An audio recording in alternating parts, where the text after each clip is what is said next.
ایک گاؤں میں ایک لالچی انسان رہتا تھا جو بہت ہی زیادہ لالچ کرتا تھا۔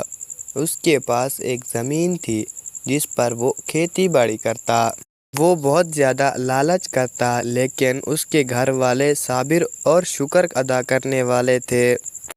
اس لالچی انسان کو ایک دن سونے کا انڈا دینے والی مرغی ملی۔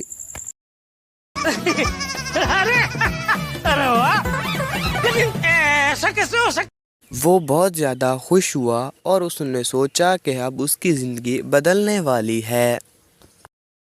مرغی روزانہ کا ایک انڈا دیتی اور وہ بازار میں جا کر اسے بیچتا اور اچھی رقم کما لیتا۔ اس کے حالات پہلے سے بہتر ہو گئے لیکن اس کے اندر جو لالچ تھی وہ جاگ اٹھی۔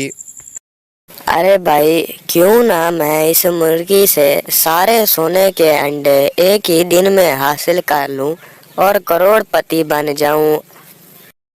تو وہ اپنی مرغی کو ذبح کرنے کا فیصلہ کرتا ہے تاکہ وہ سارے سونے کے انڈے ایک ہی ساتھ حاصل کر سکے۔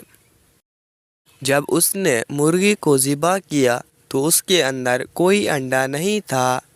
اب وہ بہت زیادہ پچھتانے لگا کیونکہ اس کی لالچ نے اسے پھر سے غریبی میں دھکیل دیا۔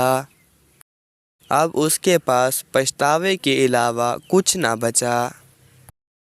دوستو، ہمیں اس کہانی سے یہ سبق ملتا ہے کہ لالچ بہت بری بلا ہے اور ہمیں اپنی زندگی صبر و شکر کے ساتھ گزارنی چاہیے۔